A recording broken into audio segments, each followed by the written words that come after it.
మేము రైతుల్ని ప్రోత్సహిద్దామని చెప్పేసి మేము ఆలోచన చేస్తున్నాం సార్.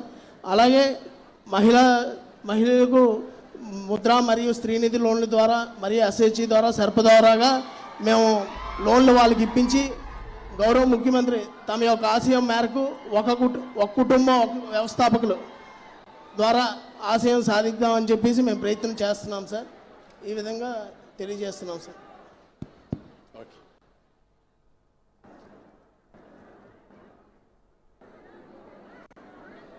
ఇప్పుడు మన గౌరవ పార్లమెంట్ సభ్యులు కలిశెట్టి అప్పలనాయుడు గారిని మాట్లాడవలసిందిగా.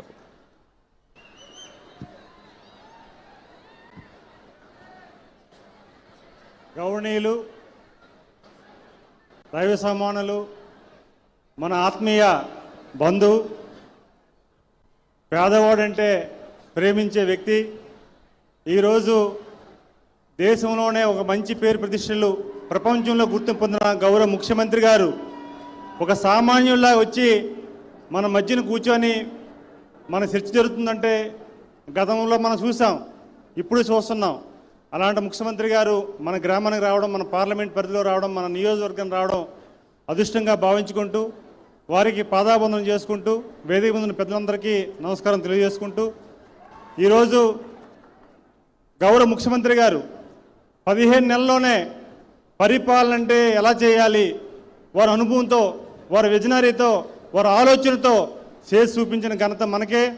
మేము గ్రామాల్లో వస్తుంటే మన మంత్రి గారు కానీ నేను కానీ మన మిగతా ప్రజాప్రతినిధులు గ్రామాల్లో వస్తుంటే మీరే మాకు ఆర్తలు పట్టి గౌరవించి స్వీకరిస్తున్నారు. ఈ 15 నెలల్లో గౌరవ ముఖ్యమంత్రి గారు ఎన్నికల ముందు ఏదైతే మాట ఇచ్చారో ఆ మాటకే అదనంగా కూడా మాకు పనిచేస్తున్నారని చెప్పేసి ప్రతి గ్రామం వెళ్తుంటే మాకు గౌరవిస్తున్నారు.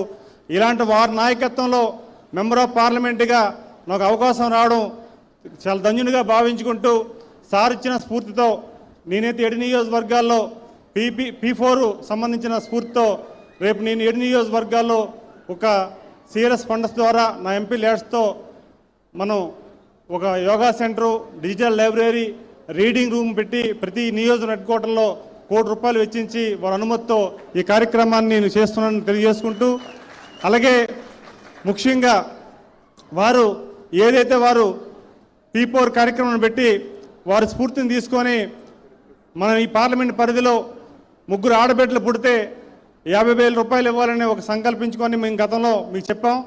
అలాగే 3 మగబిడ్డ పుడితే ఆవోదు ఓడిస్తామని చెప్పి చెప్పడం జరిగింది. వారు అనుమతితో ఈ పార్లమెంట్లో కూడా ఫస్ట్ విడత కార్యక్రమాన్ని ముగించాం. 2వ విడత కార్యక్రమాన్ని కూడా 7 ఎమ్మెల్యేలను తీసుకొని నెక్స్ట్ కార్యక్రమం కూడా ఏర్పాటు చేస్తున్నాం.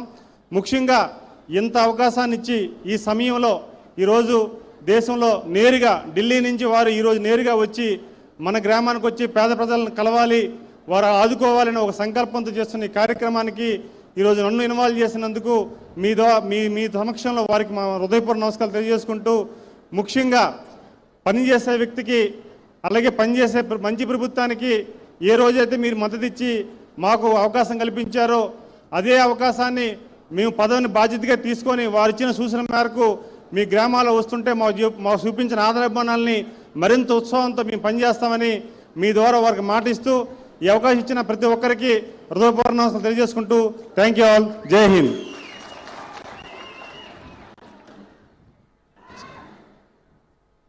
ఇప్పుడు మన హోమ్ మినిస్టర్ గారు శ్రీమతి అనిత గారు ప్రసంగిస్తారు. అందరికీ నమస్కారం అండి. ఈరోజు ఈ గ్రామానికి ఇచ్చేసిన మన మహానాయకుడు, సంక్షేమానికి వారధి, సంక్షోభం వస్తే నేనున్నానని నిల్చునే వ్యక్తి, అభివృద్ధిలో అతనికి సాటి లేని మరో వ్యక్తి, నాయకుడంటే ఇలా ఉండాలని చూపించిన మనందరి ప్రియతమ నాయకులు గౌరవ ముఖ్యమంత్రి గారు చంద్రబాబు నాయుడు గారికి ప్రత్యేకంగా ధన్యవాదాలు, నమస్కారాలు తెలియజేసుకుంటూ, సంక్షోభం ఈ రాష్ట్రానికి ఎప్పుడొచ్చినా కూడా గుర్తొచ్చే ఒకే ఒక నాయకుడు చంద్రబాబు నాయుడు గారు. ఎన్ని సంక్షోభాలు ఆంధ్రప్రదేశ్లో ఉన్నా కూడా వాటి నుంచి బయటపడడానికి నేనున్నానని ముందుకొచ్చి ఆ సంక్షోభం నుంచి బయటపడమే కాక అభివృద్ధి వైపు ముందుకు తీసుకెళ్తున్న మహోన్నతమైన నాయకుడు మన నాయకుడు. మన చంద్రబాబు నాయుడు గారిని మన నాయకుడు అనే కన్నా ఈ ఆంధ్రప్రదేశ్ రాష్ట్రానికి నావికుడు అంటే కనుక ఇంకా బాగుంటుందని నేను అనుకుంటున్నా. దానికి మీరందరూ కూడా సహకరిస్తున్నందుకు ప్రత్యేకంగా ధన్యవాదాలు. ఈ కార్యక్రమానికి మన కలెక్టర్ గారికి, అదేవిధంగా వేదిక మీద ఉన్న మంత్రి గారు కొండపల్లి శ్రీనివాస్ గారికి, ఎంపీ గారికి, అందరికీ కూడా పేరు పేరున ధన్యవాదాలు తెలియజేసుకుంటూ, నేను ఈరోజు ఈ మైక్ తీసుకునేదానికి ఒకే ఒక కారణం ఉంది. ప్రతిసారి కూడా అందుకే నేను స్పెషల్గా పర్మిషన్ తీసుకొని మైక్ తీసుకున్నా. ఎందుకంటే ప్రతిసారి కూడా గౌరవ ముఖ్యమంత్రి గారు ఒక మాట అంటారు, పేదల సేవలో నా ఈ జీవితం పేదల సేవలో తరించాలని నేను కోరుకుంటున్నాను. కాబట్టి ఏదైతే పెన్షన్ విధానాన్ని చేపట్టానో ఆ పెన్షన్ విధానాన్ని దేశంలోనే మన రాష్ట్రమే అత్యధికంగా పెన్షన్ ఇస్తుందని చెప్పడానికి, అదేవిధంగా పేదలకి నేనున్నానని చెప్పి ఈరోజు భరోసా కల్పించడానికి, ప్రతి నెల కూడా 1వ తారీఖు అయ్యేసరికి ఏదో ఒక నియోజకవర్గంలోకి వచ్చి పేదల మధ్యన అతను గడిపి పేదల తాలూకా కష్ట సుఖాలు తెలుసుకొని తద్వారా తన ప్రణాళికను సిద్ధం చేసుకునే వ్యక్తి.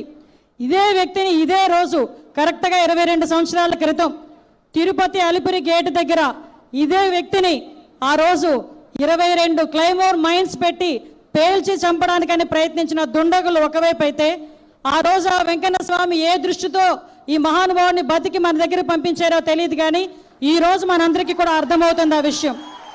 మొన్న ఈ సందర్భంగా నేను చెప్పాలి, ఎందుకంటే అసెంబ్లీలో మొన్న నేను చూసినప్పుడు ఒకటే నేర్చుకున్నా. చంద్రబాబు నాయుడు గారిని చూస్తే ఇలాంటి మీటింగుల్లో ఒక సీఎంలా కనిపిస్తారు, అసెంబ్లీలో పవర్ పాయింట్ ప్రెజెంటేషన్ చేస్తే ఒక టీచర్లా కనిపిస్తారు, అదే ఒక వ్యాపారవేత్తల మీటింగ్లో కనిపిస్తే ఒక వ్యాపారవేత్తలా కనిపిస్తారు, ఒక ఆర్థిక శాస్త్రవేత్తల మీటింగ్లో కనిపిస్తే ఒక ఆర్థికవేత్తగా కనిపిస్తారు. అటువంటి వ్యక్తి ఈ రోజు మన దగ్గర ముఖ్యమంత్రి స్థాయిలో ఉండి, ఈయన ముఖ్యమంత్రిగా చూడని సంవత్సరాలు లేదు. ఈ రోజు ఈ దేశంలోనే